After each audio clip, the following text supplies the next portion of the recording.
BBQ ஸ்டைல்ல sweet corn recipe எப்படி செய்யலாம்னு பார்க்கலாம் வாங்க. தண்ணி கொதிச்சிருச்சு, ஸ்வீட் கார்னை போடுறோம். கார்ன் வெந்துருச்சு, எடுத்துக்கலாம்.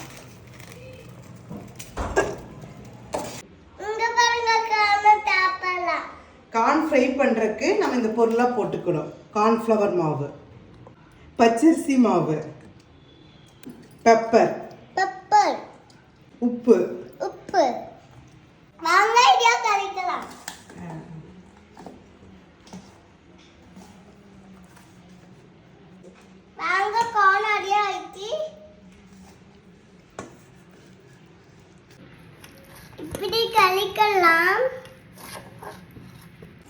எண்ணெய் நல்லா சூடானதை போடணும். இப்படி தனித்தனியாக இப்படி போட்டுக்கோங்க.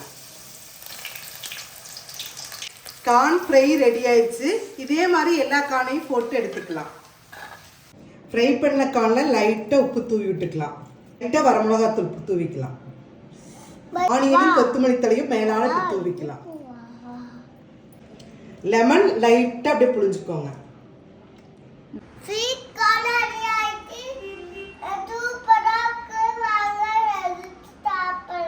நீங்களும் செஞ்சு பாருங்க, சுவைச்சு பாருங்க.